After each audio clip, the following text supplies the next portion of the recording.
Bueno, entonces íbamos en, si ustedes ya sospechan la neumonía, le hicieron la radiografía y efectivamente es una neumonía y todo parece indicar eso, ¿qué van a hacer?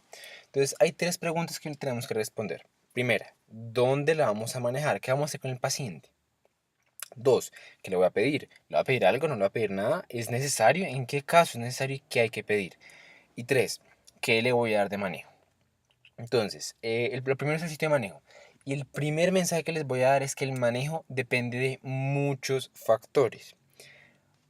El primer error, el gran error que yo veo, y esto aparece en múltiples exámenes de residencia, en la vida real y en todas partes, es que la gente decide si se debe hospitalizar o no dependiendo de unas escalas. Entonces ellos se aprenden unas escalas que ahorita vamos a ver y dicen, ok, yo con esto decido si va para la casa o se mantiene en el hospital.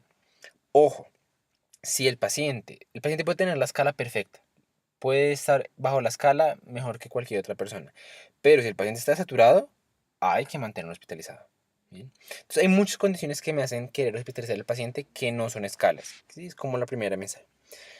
Haciendo ese paréntesis, vuelvo. Entonces hay tres grandes criterios bajo los que hospitalizamos pacientes. Lo primero, si él tiene comorbilidades significativas mal controladas, lo hospitalizo. ¿Qué es una comorbilidad significativa mal controlada? Tener EPOC, ¿sí? Si tiene un EPOC y tiene una neumonía, yo digo, oiga, me da miedo que esa neumonía haya peor, entonces lo voy a tener por lo menos en observación. Tener bronquiectasias es una muy importante, estar inmunosuprimido, pacientes alcohólicos, ellos por lo mismo, porque tienen factores de riesgo para que les vaya peor, diabetes o desnutrición, ¿listo? No cualquier comorbilidad, si es un paciente solo con, no sé, que tiene epilepsia, la epilepsia de por sí sola no me va a hacer hospitalizar al paciente.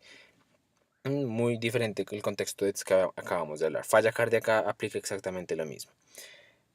Ahora, siguiente, el compromiso clínico. Si un paciente no tolera la vía oral, está hipoxémico, tiene una neumonía multilobar o ya desarrolló una complicación tipo derrame pleural, absceso, etcétera, hay que hospitalizarlo. Aparte de eso, nosotros para evaluar la severidad de la enfermedad nos basamos en escalas. ¿Cuáles escalas son las más famosas, las que más se utilizan? En Colombia la más práctica es el CURP.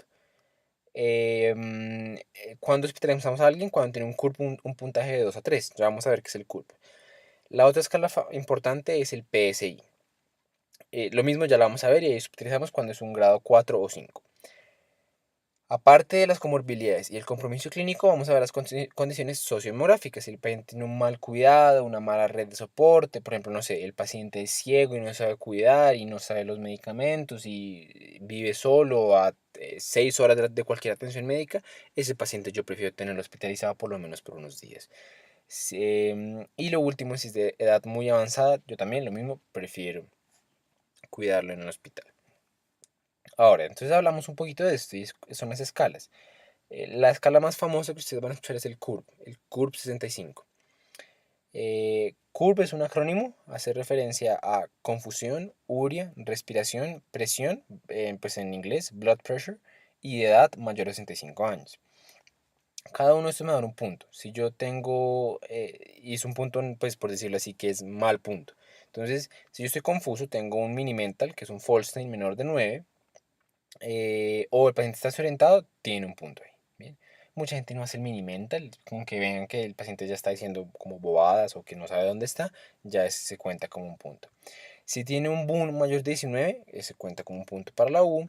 Es una frecuencia respiratoria, ojo, mayor de 30. La gente cuando estudia neumonía, como la neumonía es la principal foco de sepsis, también tienen en su mente ahí el QuickSOFA y el SOFA en esas escalas que son de sepsis es 22, aquí es 30, listo como para que no me las mezclen. En presión arterial es hipotensión, entonces si tengo una tensión menor de 90 o una diastólica menor de 60 es un punto, y si tengo más de 65 años es un punto. Entonces es el CURB 65. Como dijimos, si yo tengo 2 o 3 puntos, bueno, básicamente si yo tengo, bueno, aquí está la gráfica. Si yo tengo de 3 a 5 puntos, ese paciente yo tengo que manejarlo en el hospital. Si yo tengo de 0 a 1 puntos, ese paciente se puede manejar de manera ambulatoria. ¿Bien? Se puede, ¿por qué? Porque si yo estoy saturado, pero me sale el curve en cero, igual tengo que hospitalizarlo precisamente porque está desaturado. El grupo 2 es un grupo en donde a uno le dicen considere. si considera hospitalizarlo, no es obligatorio. Sin embargo, ustedes van a ver que en la práctica clínica la gran mayoría de pacientes se van a hospitalizar en el grupo 2. A fin de cuentas, si ustedes tienen dos puntos, en la gran mayoría de casos van a estar bien malos. Dejando un poquito detrás la edad, si ustedes tienen, no sé, respiración menos de 30 y presión bajita, ustedes para mí es alguien que debe manejarse en un hospital. ¿Sí? Porque ustedes están hipotensos y con signos claros de dificultad respiratoria, eso probablemente en la casa no le va a ir muy bien. Entonces, es un grupo en el que uno dice, oiga, yo probablemente sí lo voy a hospitalizar. Entonces, de manera general, como la regla es, si el paciente tiene dos o más criterios, métanlo en el hospital. ¿Listo? Métanlo en el hospital. Si tiene menos de, tiene 0 a 1, pues vean qué otras cosas hay. Si todo está bien, se puede ir para la casa. Eh, el PCI, si ustedes se dan cuenta, mira muchas más cosas. Tiene en cuenta el sexo, tiene en cuenta dónde vive, si tiene otras comorbilidades, y a cada comorbilidad le da un puntaje. Si tiene alteración en el estado mental, en los signos vitales, cómo están sus laboratorios. O sea, es mucho más a profundidad. Y lo que se hace es sumar los puntajes, a cada uno le dan un puntaje. Y de acuerdo a esto, yo lo voy a clasificar en 1 a 5. El grupo 4 y el grupo 5 tienen una mortalidad alta, entonces se hospitalizan. El grupo 3 para abajo, por solo la escala, no se van a hospitalizar, dependen de otras cosas. ¿Bien?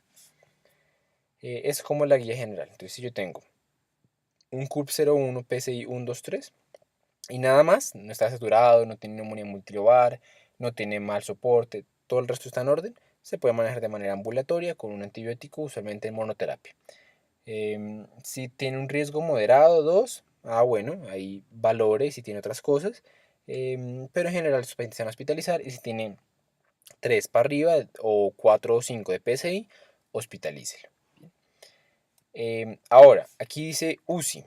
Ojo, hay una cosa ahí muy importante y es que para la UCI la guía es muy enfática en algo y es que uno utiliza los criterios ATS y DSA o los criterios SmartCop. Em, el CURP, mucha gente dice, no, un CURP de 3 se va para la UCI. No necesariamente, y ahorita les voy a explicar por qué no. Bien. Entonces, ¿cuáles son los criterios para mandar a alguien a UCI? Son estos. Son los criterios de la ATS ITSA. Son como dos sets. Está los criterios mayores, que es básicamente cualquier persona que tenga algunos criterios necesita estar en la UCI y es por necesidades obvias. Si yo necesito que me intuben y que me ventilen de manera mecánica, eso solo lo hacen en la UCI, entonces me tienen que llevar la UCI. Lo segundo, si yo necesito soporte vasopresor, aunque se puede iniciar en pisos, de manera general eso lo tienen que monitorizar en la UCI. Entonces, si yo tengo cualquier criterios mayores, tengo que irme a la UCI. En los criterios menores, no necesariamente mover la UCI, tengo que tener varios de ellos. El punto de corte que la guía pone son 3. Entonces, ¿cuáles son? Y quiero que se fíen, voy a subrayarle algunos para que ahorita hacer énfasis. Frecuencia respiratoria mayor de 30 por minuto. PAFE menor de 250. Infiltrados multilobares. Confusión. BUN mayor de 20. Leucopenia, trombocitopenia, hipotermia y hipotensión. Los que subrayé, ustedes les deben parecer conocidos porque son criterios del CURP. Son respectivamente la C, la U, la R y la B. ¿Bien? Entonces, mucha gente por eso dice, claro, si usted cumple 3, se va para la UCI, lo cual está de acuerdo a esto. Perfecto, ¿no? Ya es una manera más sencilla de acordarse. Pero no. ¿Por qué? Porque si mi CURP, no sé, yo tengo un paciente de 70 años, póngale. Tengo un paciente de 70 años que está bastante taquipnéico y que tiene un boom altico. Este paciente no necesariamente se va para la UCI. Tiene 3 criterios, pero no es para la UCI porque la edad no hace parte de estos criterios. Entonces es muy importante, es un detallito muy bobo, pero a tenerlo en cuenta. Algo que tengo que recalcar es que ni estos criterios, ni los otros, ni estos que son de los de SmartCop, que se decía que eran mejores prediciendo la necesidad de ventilación mecánica en UCI, ninguno es una regla. O sea, aunque el nombre son criterios, no es que si yo no tengo esto, no es que si a mí no me logran llegar los 3 criterios menores, no lo mande a la UCI. Es muy dependiendo del paciente, uno tiene que individualizar, eso es como la gran meta, pero son una buena guía. O sea, si alguien los tiene, mándelo, no lo piense. Pero si alguien no los tiene, pero usted lo ve muy deteriorado, está séptico, necesita un poquito más de monitorización, oiga, piense en mandarlos a cuidados o intermedios o cuidados intensivos. Bien, pero entonces no son la Biblia, pero sí son pues útiles como para guiarse.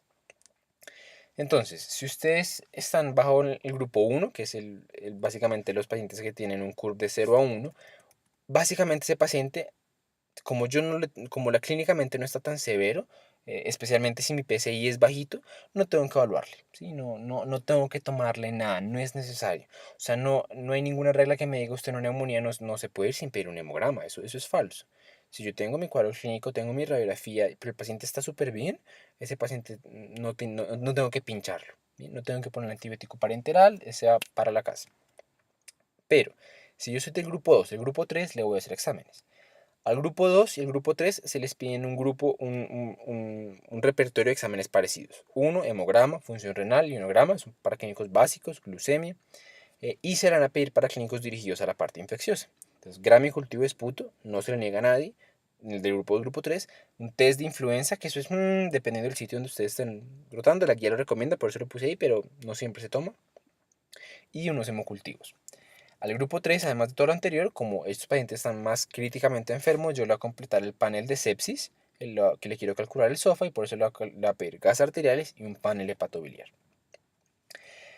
Descomponiendo un poquito más esta parte que nos importa hoy porque estamos hablando de una patología infecciosa, primero vamos a comenzar con el gramo cultivo de esputo. Este gramo cultivo de esputo es muy variable dependiendo del estudio que ustedes miren. Estos datos son ridículos. Básicamente me dicen que yo puedo coger o a muy poquitos pacientes o a todos los pacientes.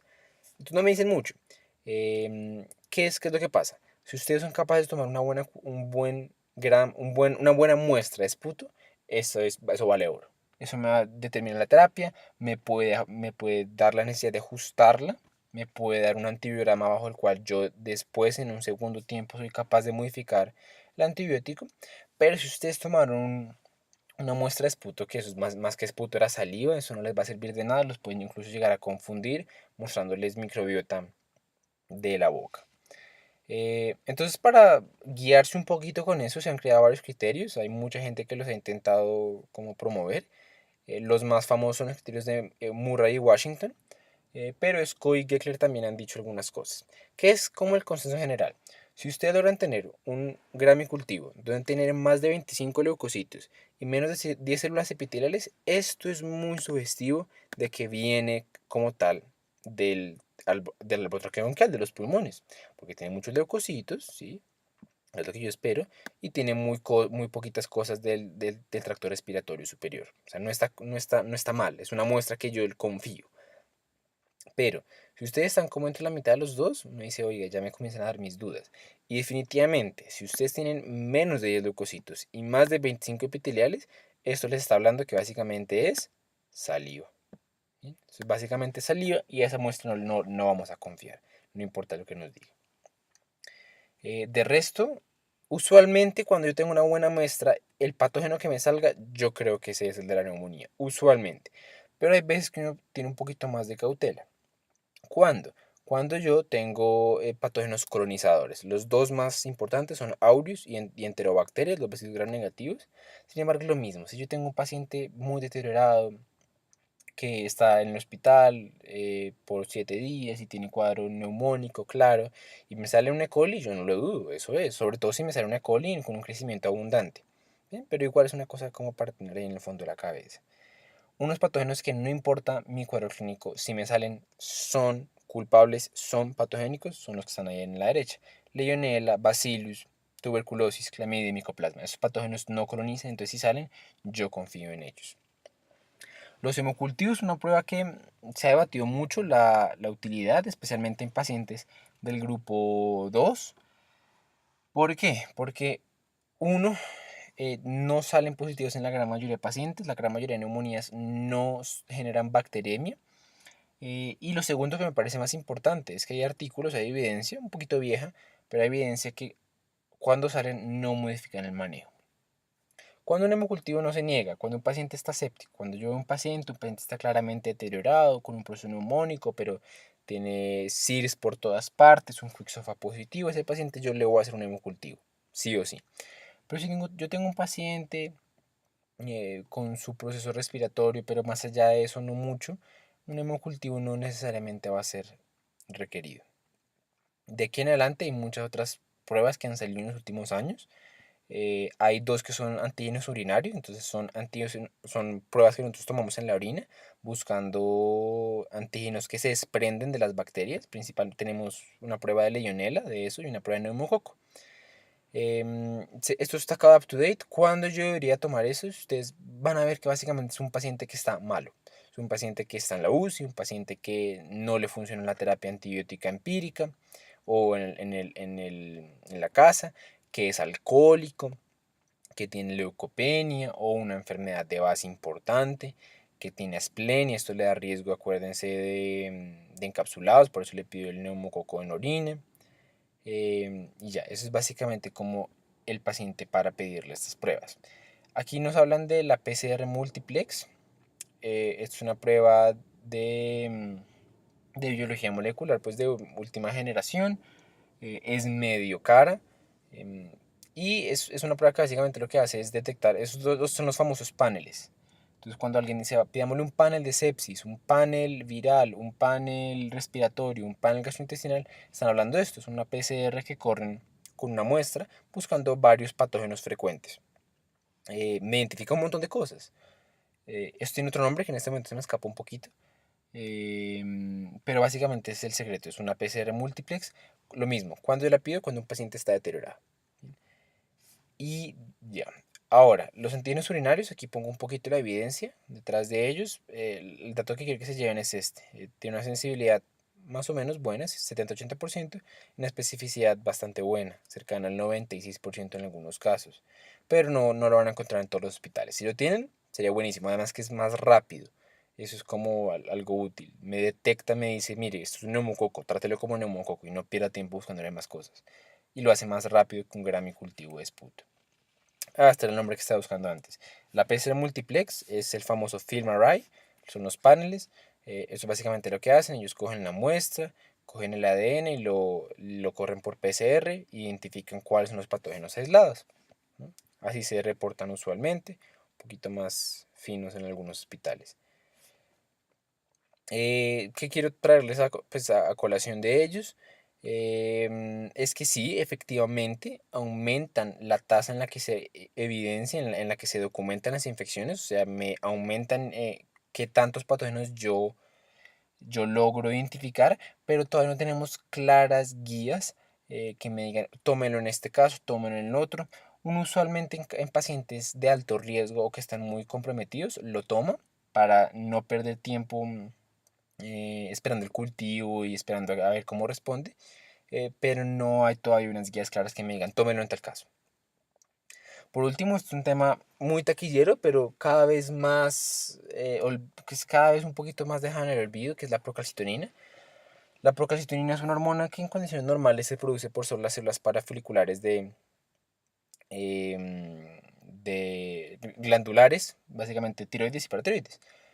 En condiciones naturales pasa eso. En condiciones eh, inflamatorias, en condiciones infecciosas, se dice que la procalcitonina puede ser inducida y secretada por todas las células del cuerpo. Ahora, esto inicialmente se vendía que era la prueba que nos iba a permitir diferenciar cuándo una neumonía era viral o bacteriana. ¿Se acuerdan que en Colombia, la tercera agente etiológico más frecuente es influenza? Bueno, entonces esta prueba decía, no, con esto ya vamos a poder diferenciar cuál era bacteriana, cuál era viral y dar manejo. Entonces al viral no le vamos a poner antibiótico, no vamos a perder el tiempo en eso y vamos a considerar otras opciones, aunque para influenza pues no hay mucho. Eh, el problema es que esta procalcitonina pues no sirvió para mucho. Eh, Han salido 1000 estudios, esto se ha estudiado de manera extensiva en todas partes y lo que hemos dado cuenta cada vez más es que la procalcitonina no me ayuda a diferenciar cuál es viral de bacteriana, pero lo que sí me ayuda, yo tengo diapositivas de eso más adelante en la presentación, es a quitar el antibiótico, ¿sí? Y es especialmente cuando yo tengo una depuración de procalcitonina. Cuando yo tengo una procalcitonina de ingreso y luego tengo una de 2 días y una de los 5 días y todas muestran que va bajando, yo digo, oiga, respondió bien el antibiótico, ¿sabe qué? Podemos quitarlo de manera temprana. Es la utilidad de la procalcitonina, por lo menos en neumonía. No me ayuda a iniciar antibiótico, que será como el propósito de la procalcitonina. Ahora, en las pacientes con neumonía que inician en el hospital, yo quiero saber quién los está infectando. Para eso, pues le tomamos cultivos a todo el mundo. Y aprovechando que muchos de los pacientes pueden estar intubados, yo voy a obtener unas secreciones respiratorias. Si el paciente está intubado, pues las tomo de manera invasiva con un lavado broncoalveolar, que puedo tener o no protegido con cepillo para que me muestre un poquito más la flora, pues el patógeno. Pero si el paciente no está intubado, unas secreciones respiratorias no invasivas se recomiendan y son igual de viables. Las guías colombianas difieren un poquito de esta recomendación. Ellos dicen que a todo el mundo se debería llevar a lavado broncoalveolar. Pero eso es un poco debatible. Listo. Entonces vamos a dejar aquí. Esto es como la parte de yo cómo la evaluaba. Ahora vamos a pasar a la última parte de la tutoría, que es la parte del manejo.